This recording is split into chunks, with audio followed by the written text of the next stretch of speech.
ሙስሊም የሆነ ሰው አሰላሙ አለይኩም ቢለኝ መለስ ይቻላል ወይ ይላል። ሙጀሲም እምነቱ ባጢል የሆነ ይሁዲ ሙጀሲም ነው ነገራችን ላይ ነሳራ ሙጀሲም ነው። አሰላሙ አለይኩም ቢለን አንዳንዱ ራሱን ሙስሊም አርቦ ሊያስብ ይችላል። ሌላው ደግሞ አሰላሙ አለይኩም ቢለን ብንመልስለት ራሱን ሙስሊም አርቦ ሊያይ ይችላል። የሚጎዳው ምን ሲሆን ነው? ሰውየው በዚህ ሰላምታ መልስ ወይም ባቀረበው ሰላምታ መልስ እኛ በሰጠነው መልስ ራሱን በሙስሊምነት አርቦ የሚቆጥር ከሆነ እንደዛ እንዲያስብ የሚያደርገው ከሆነ ይህንን እያወቅን መመለስ አይሆንም ማለት ነው።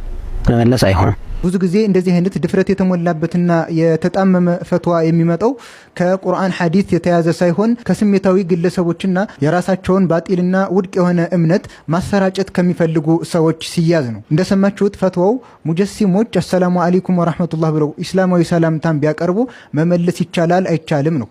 ከዛም ፈትዋ ሰጪ ተደርጎ የተቀመጠው የተክፊር ጥማት ያለበት ሰዎችን ከእስልምና በማስወጣት የሚታወቀው የሰለሙ ሰዎችንም ወደ እስልምና የገቡ ሰዎችንም በእኛ መስመር ስላልገባችሁ እናንተም አልሰለማችሁም እያለ የተለመደ የተክፊር ጥማቱን ሰዎችን ከእስልምና የማስወጣት ጥማቱን በአማኞች ላይ የሚያንጸባርቅ የሆነው ይህ ግለሰብ ሰላምታውን ስንመልስላቸው ራሳቸውን እንደ ሙስሊም የሚቆጥሩ ከሆነ ምናምን ያለ ሲናገር ሰምታችሁታል። በነገራችን ላይ እነሱም ወደው አይደለም እንደዚህ አይነት ግልጽ የሆነ የቁርአንን አስተምሮት የሚጋጩበት በሆነ አስተሳሰብ ላይ ታጥረው የአንድን ግለሰብ አቋም ኢስላም ላይ ለማራመድ ስለሚሞክሩ ነው። እሱም ማን ነው? አብዱላህ አልሐራሪ አልሐበሺ የተባለ የአህባሽ እምነትን መስራች የሆነው ግለሰብ ነው። ይህ ግለሰብ የሚያስተምረውን አስተምሮት ሙስሊሙ ላይ እናንጸባርቃለን ብለው ሙስሊሙን እርስ በርሱ በመበታተን አንዱ አንዱን እንዲያከፍርና በተክፊር መስአላ ላይ ደፋር እንዲሆን አድርገው የሚያስተምሩት በዚህ ነገር የሚጠምቁት ከአብዱላህ አልሐራሪ የያዙትን አስተምሮት ለማሰራጨት ነው። የአብዱላህ አልሐራሪ ትምህርት ይታወቃል። በሙስሊሙ ላይ ከባድ የሆነ ግጭትን የፈጠረ የአገሩም አልበቀው ብሎ ውጭ ላይ ሄዶ ከባድ የሆነ ፊትናን እንዳስነሳ የሚታወቅ ግለሰብ ነው። ይህ ግለሰብ ደግሞ ራሱ የያዘውን አቋም ያላዘን ሰው በሙሉ ከእስልምና በማስወጣት የሚታወቅ ግለሰብ ነው። በወቅቱም ብዙ ታላላቅ ሙስሊሞችን በኩፍር የፈረደባቸው አሉ። ልክ እንደዚሁ የሱን አስተምሮት እናስቀጥላለን ብለው እነዚህ ግለሰቦች አሱና ቲቪ ምናምን ብለው ከፍተው የሱን አስተምሮት ለማስቀጠል የነሱ አቋም ጋር ያልገጠመን ሙኻሊፍ በአጠቃላይ ከእስልምና በማስወጣት ይታወቃሉ። ከእስልምናም ሲያስወጡ የሆነን ስም ለጥፈው ነው። እስልምና ያስወጧቸው አካሎች ያላመኑበትን ነገር ለጥፈው ከዛም በኋላ በዛ ስም በመጥራት ልክ ከእስልምና የወጣን አካል ሙዓመላ በሚያደርጉበት ከሱ ጋር በሚኗኗሩበት መልኩ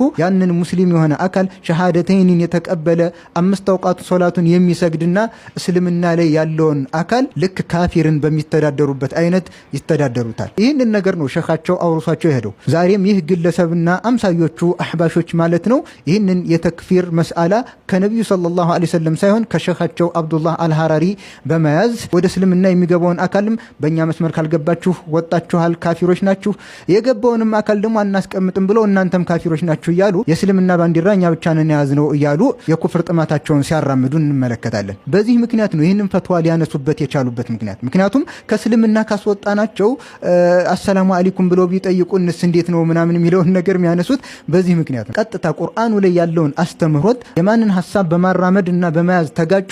የአብዱላህ አልሐራሪን ሐሳብ። ሱብሃንአላህ ጥመታቸውን ምን ይፋ አደረገው? ተመልከቱ። አላህ ሱብሓነሁ ወተዓላ ቁርአን ላይ ምን ይላል? ወኢዛ ሁይቱም ቢተሕየትን ፈሐዩ ቢአሕሰነ ሚንሃ አው ሩዱሃ። በኢስላማዊ ሰላምታ ሰላም በተባላችሁ ጊዜ ፈሐዩ ቢአሕሰነ ሚንሃ ባማረ መልኩ አድርጋችሁ ሰላምታውን መልሱ፣ ወይም ደግሞ አው ሩዱሃ ወይም ራሷን መልሷት ይላል አላህ ሱብሓነሁ ወተዓላ። ይህ የአላህ ንግግር ማንን የሚመለከት ነው? ማን ሰላም ቢለን ነው መመለስ የሚኖርብን የሚለውን ደግሞ ኢብኑ ጀሪር አጠበሪ ሲያብራሩት ይህን የቁርአን አንቀጽ ምን ይላሉ? አነሁ የሩዱ ሰላማ አለል ሙስሊም ኢዛ ሐያሁ ተሕየተን አሕሰነ ሚን ተሕየቲሂ አው ሚስሊሃ። ይህ ማንን የሚመለከት ነው አሉ? አነሁ የሩዱ ሰላማ አለል ሙስሊም፣ ሙስሊም የሆነ አካል በአንተ ላይ ሰላምታ ካቀረበ ማለት ነው ብለው ኢብኑ ጀሪር አጠበሪ ተፍሲራቸው ላይ ይናገራሉ። እነዚህ ሰዎችን ከእስልምና የማስወጣት የተክፊር ጥማት ያለባቸው የአህባሽ ጀማዓዎች ከነሱ ቁርአንና ሐዲስ ጋር የሚጋጭ እምነታቸው ጋር ያልገጠመን አካል በሙሉ ከእስልምና ስለሚያስወጡ እንደ ካፊር ነው የሚያዩት። ተመልከቱ የአህሉ ሱና ወልጀማዓዎች አቋምሳ ምንድነው?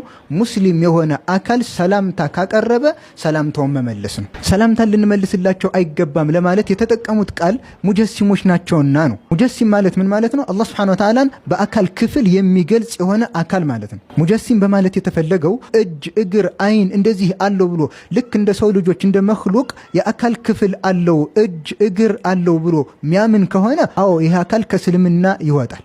ነገር ግን አላህ ራሱ የገለጸበትን ነገር ሲያጸድቅ ከሰው ልጆች ጋር በማይመሳሰል መልኩ ብሎ ካጸደቀ ይሄ ሙጀሲም ሊሆን አይችልም። ምክንያቱም እነዚህ አሁን ይህ ግለሰብ እንደ ነውር አድርጎ የጠቀሳቸው ነገሮች ቁርአን ላይ አላህ ራሱን የገለጸባቸው መገለጫዎቹ ናቸው። ከፍጡር ጋር ተመሳሰለብን በሚል ፍርሃት ይህንን ራሱን የገለጸበትን ባህሪ ውድቅ ልናደርግ አንችልም።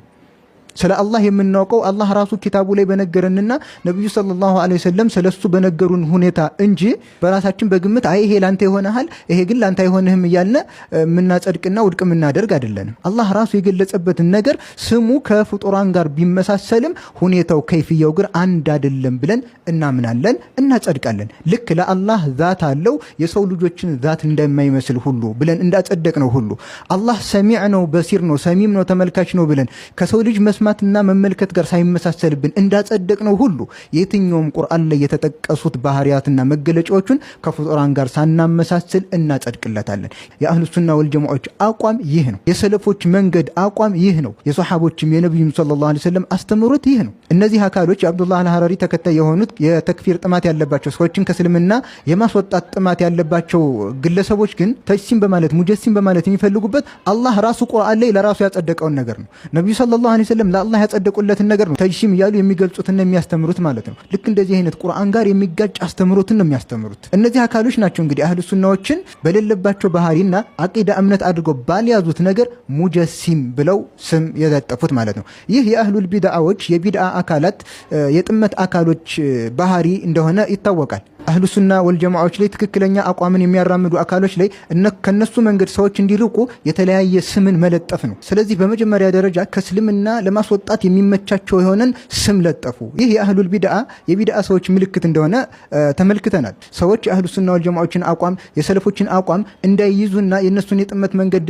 አጥብቀው እንዲይዙ ለማድረግ ያላቸው ብቸኛ አማራጭ የሌለባቸውን ስም መለጠፍ ነው። ከዚህ በፊትም በሰለፎች ላይ የተለያዩ ስሞች ተለጥፎባቸዋል። ሐሸውያ ይሏቸው ነበረ፣ ሙጀሲማ ይሏቸው ነበረ፣ ሙሸቢሃ ይሏቸው ነበረ። በፊት የነበረ የጥመት ሰዎች ለአህሉ ሱናዎች ለሰለፎች የሚሰጡት የሆነ ስም ነው። ዛሬም ከጥመት ቀደምቶቻቸው ወርሰው እንደዚህ አይነትን ስም ይለጥፋሉ። ሙጀሲማ ሲሉ አህሉ ሱና ወልጀማዓዎች ላይ ተጅሲም ኑሮባቸው አይደለም። ሙሸቢሃም ሲሏቸው አህሉ ሱና ወልጀማዓዎች ላይ ተሽቢህ ኑሮባቸው አይደለም። የተለያየ ስም ይሰጣሉ፣ የሌሉበትን ነገር ነው። ሐቂቃውን እውነቱን ማወቅ የፈለገ አካል ሲያጣራ ግን ነገሩ ሌላ ሆኖ ይመለከተዋል። አህሉ ሱና ወልጀማዓዎች ላይ ተጅሲም እንደሌለባቸው ይመለከታል። ምክንያቱም አላህን የገለጹት አላህ ራሱን በገለጸበት መልኩ ነው። ነብዩ ሰለላሁ ዐለይሂ ወሰለም አላህን በገለጹበት መልኩ ነው። እንዴት ሆኖ አንድ አካል አላህ ራሱ በገለጸበት መልኩ ሲገልጸው ነብዩ ሰለላሁ ዐለይሂ ወሰለም አላህን በገለጹበት መልኩ ሲገልጸው ሙጀሲማ ነህ እንዴት ይባላል? አላህ ቁርአኑ ላይ ያስተማረን ተጅሲምን ነው። ነብዩ ሰለላሁ ዐለይሂ ወሰለም ተጅሲምን አስተምረዋል ማለት ነው። ሱብሃንአላህ ቃላታቸው ምንኛ የከፋ እንደሆነ ተመልከቱ። ከስሜት እንጂ ከማስረጃ የሚመጣ ወሬ የላቸው። ልክ እንደዚሁ ሙሸቢሃም ሲሉ አህሉ ሱና ወልጀማዓዎች ላይ ተሽቢህ ኑሮባቸው አይደለም በጭራሽ።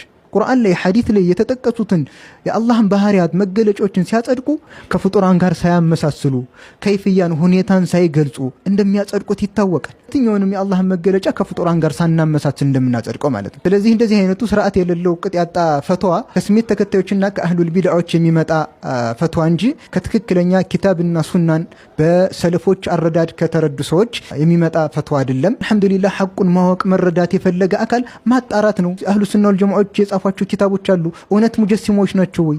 እውነት ሙሸቢሃዎች ናቸው ወይ? እውነት ሐሸውያዎች ናቸው ወይ? እውነት የሚለጠፍባቸው ስሙ ሁሉ እነሱ ላይ አለ ወይ የሚለውን ነገር ማጣራት ነው። ውሸትና ውድቅ መሆኑን የተወሰኑ ኪታቦችን ሲመለከት የሚያገኘው ነገር ነው። ስለዚህ በእንደነዚህ አይነት የተክፊር ጀማዓዎች ልንታለል ልንሸወድ አይገባም። ሰላምታን በተመለከተ አህሉ ሱና ወልጀማዓዎች ያላቸው አቋም ማንኛውም ዳኢረተል ኢስላም የእስልምና ክልል ውስጥ ያለ አካል በሙሉ አሰላሙ አለይኩም ወራህመቱላህ ብሎ ኢስላማዊ ሰላምታን ያቀረበ የእስልምና መገለጫ ያየንበትን አካል ሁሉ ለሱ ወአለይኩም ሰላም ወራህመቱላህ ብለን ልንመልስ ይገባል። የቁርአን አስተምሮት ይህ ነው። የነብዩ ሰለላሁ ዐለይሂ ወሰለም አስተምሮትም ይህ ነው። ሰለፎቻችንም ቅድም በተመለከተነው መልኩ ኢብኑ ጀሪር አጠበሪና ሌሎችም ይህን ነው የሚሉት። ለማንኛውም ሙስሊም ሰላምታን ልንመልስ ይገባል። ወሰላሙ አለይኩም ወራህመቱላሂ ወበረካቱ።